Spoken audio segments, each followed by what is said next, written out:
한 주간 재계 수장들의 일거수일투족을 들여다보는 CEO 풍향계 시간입니다. 롯데월드타워 집무실로 첫 출근을 한 신동빈 롯데그룹 회장, 잠시의 자리에서 물러났다가 다시 돌아온 이상훈 효성그룹 부회장 등의 소식을 이경태 한지희 기자가 전해드립니다. 신동빈 롯데그룹 회장입니다. 신 회장은 이번 주 잠실 롯데월드타워 신사옥으로 첫 출근했습니다. 환하게 웃고 있는 모습이 인상적인데요. 아버지 신격호 명예회장이 40여 년간 그룹을 이끌었던 소공동을 떠나 잠실에서 새 출발을 다짐한 겁니다. 새 건물에 입주하면 활력이 돌기 마련이지만 롯데그룹이나 신 회장 개인이나 현재 상황을 보면 그리 마음이 편할 것 같지는 않습니다. 롯데쇼핑은 사드 보복 여파로 실적이 급락하면서 고민이 깊어지고 있습니다. 언제쯤 끝날지 예측하기도 어렵습니다. 백화점과 면세점, 롯데마트도 실적이 동반 하락하고 있습니다. 신 회장 자신도 경영권 분쟁에 최순실 국정농단 때문에 재판에 불려다니느라 경영에 전념할 수 없는 상황입니다. 최근엔 MB정부로부터 당시 제2롯데월드 인허가 특혜를 받았다는 청와대 내부 문건이 나온 것도 신경 쓰이는 대목입니다. 잠실 신사옥의 집무실을 열기까지 우여곡절이 많았던 신 회장. 새 건물, 새 집무실도 좋지만 재계 4위 그룹의 최고 수장으로서의 변화와 혁신에 누구보다 앞장서길 기대해봅니다. 다음은 갑질 대열에 이름을 올린 이장한 종근당 회장입니다. 이 회장은 이번 주 경찰 조사를 받으러 모습을 드러낸 자리에서 또 한 번 대국민 사과를 하며 고개를 숙였습니다. 이 회장은 전직 운전기사 4명에게 상습적으로 폭언을 한 혐의를 받고 있는데요. 운전사를 상대로 한 갑질에 시민들의 공분을 샀습니다.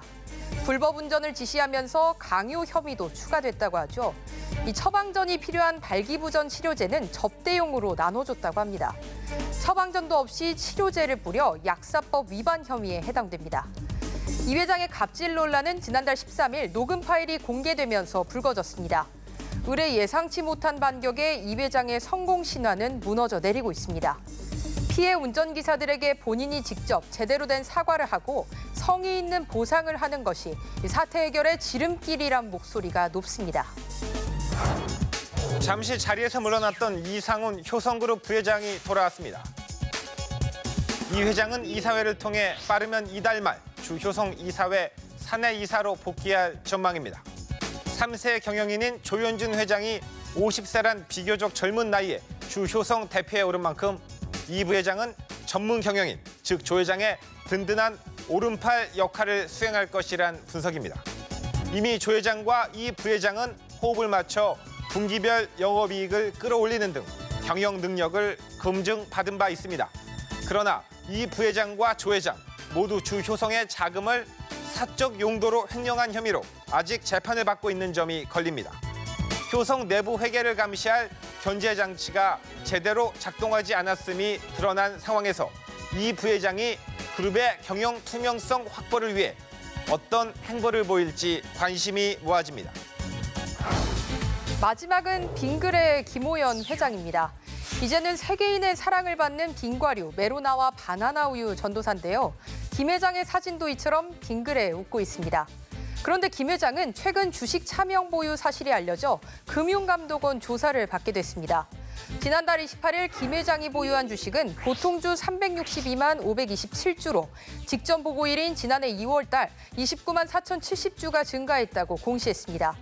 지분율로 따지면 36.75%에 달하는 겁니다. 이에 대해 빙그레 관계자는 올해 초 국세청 세무조사에서 이 차명 주식을 보유한 점이 드러나면서 이번에 공시한 것으로 알고 있다고 해명했습니다. 만일 조사 과정에서 지분 공시 의무 위반 사실이 확인되면 금감원은 주의나 경고 같은 행정제재를 하거나 수사기관에 통보할 수 있습니다. 빙그레 웃는 김 회장의 얼굴에 수심이 드리울 수도 있습니다. 요즘 재계의 화두는 착한 기업입니다. 재계에 착한 기업이 넘쳐나 착한 기업 탄생에 박수를 치는 일이 더는 새삼스럽지 않았으면 합니다. 이번 주 CEO 풍향계는 여기까지입니다.